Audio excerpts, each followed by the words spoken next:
বাদ্যযন্ত্র বাজিয়ে যেইভাবে ঈদে মিলাদ নবী পালন করা হচ্ছে, এটা কতটুকু দলিল এবং কতটুকু যৌক্তিক রয়েছে। হাদিসের মধ্যে আল্লাহ রাসূল সাল্লাল্লাহু আলাইহি ওয়াসাল্লামের জীবনী থেকে আমরা পেয়েছি, আল্লাহ রাসূল জীবন হায়াতের সুফিয়াটা নাদাই হিসেবে রোজা পালন করেছেন। এখন আমরা ঘটনা বলি যেইভাবে যেই আয়োজনগুলো করছি, এই আয়োজন কিভাবে শুরু হয়েছে, কোথা থেকে শুরু হয়েছে, এই আয়োজন আমরা যেভাবে আদায় করতেছি, এই আয়োজন 604 হিজরিতে আবিষ্কৃত হয়েছে। 604 হিজরিতে ইরাকের একজন বাদশা ছিলেন আবু সাইদ।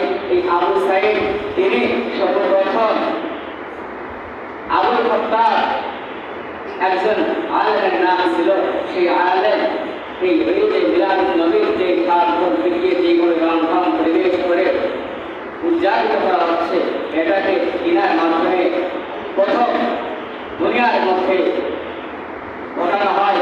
তারপর থেকেই শুরু হয় আমি আপনি সমাজের মধ্যে যেইভাবে অন্যায়ভাবে এই ঈদ পালন করছি, এই আনন্দ উৎসব আমার আপনার এই যাত্রার মধ্যে শুরু হয়। এখন আসেন উলান নিকারের কাতারে এই আবুল খাত্তাব নিয়ে কি মতবিরোধ রয়েছে। আবুল খাত্তাব ইনি এমন একজন ব্যক্তি ছিলেন, বড় একজন আলেম ছিলেন, কিন্তু উনি অন্যান্য আলেমদেরকে গালি মন্দ করতেন, যার কারণে ফুকাহায়ে কিরাম, মুহাদ্দিসিনে কিরাম তার হাদিসকে বলেন যে হাদিসের সনদের মধ্যে আবুল খাত্তাব এর নাম থাকবে, সেই হাদিস অনুযায়ী কোন নীতি কোন আদর্শ এর দলিল হতেই পারে না। কারণ যে তার নিজ আদর্শকে নিয়েই পরিস্থিতি থাকে, যেভাবে আজ আমার একটা সমাজের মধ্যে দেখতেছি একদল আলেম রয়েছে যারা নিজেদের চিন্তা চেতনা, দল মত, নিজের শক্তি, নিজের পরিবেশ, নিজের পরিস্থিতিকে কায়েম করার জন্য অন্যের সাথে আপোষ করে চলছে, তবের কথা উচ্চারণ করতে ভয় পাচ্ছে।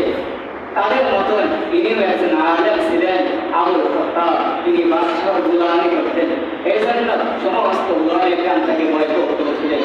এরপর আসুন আল্লাহ রাসূল সাল্লাল্লাহু আলাইহি ওয়াসাল্লাম এই 12 রবিউল আউয়াল জন্মগ্রহণ করেছেন। এই তারিখটা প্রসিদ্ধ এবং 8 রবিউল আউয়াল আল্লাহ রাসূল জন্মগ্রহণ করেছেন, এটা যুক্তিযুক্ত, এটা হাদিসের মধ্যে সাব্যস্ত করা হয়েছে।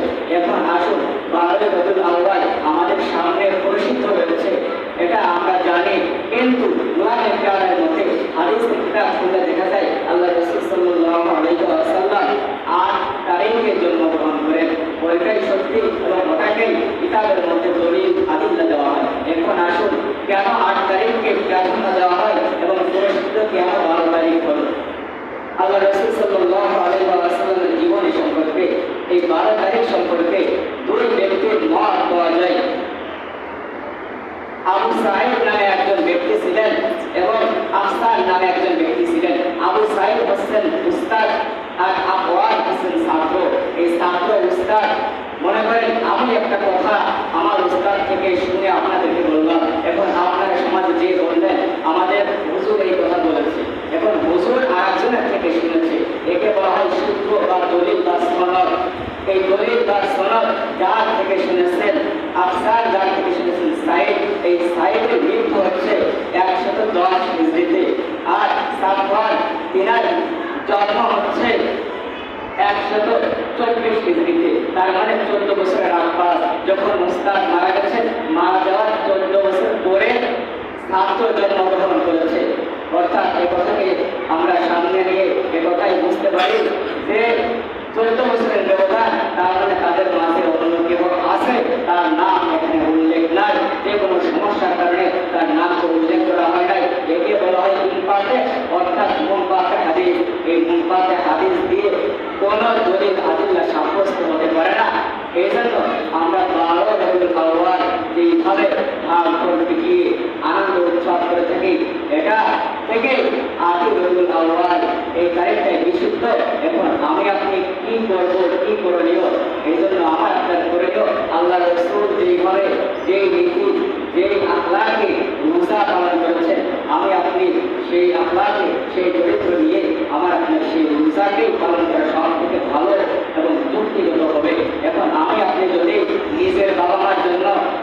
যেভাবে মসজিদের মধ্যে বিলাস দিই, যেভাবে আনন্দ উল্লাস করি, আল্লাহ রসুল সাল্লাল্লাহু আলাইহি ওয়াসাল্লামের জীবন নিয়ে শুধু একদিন নয়, প্রতি বছর যখনই মন চায়, যেই দিন মন চায়, সেই দিন তখনই আমি আপনি এই আনন্দ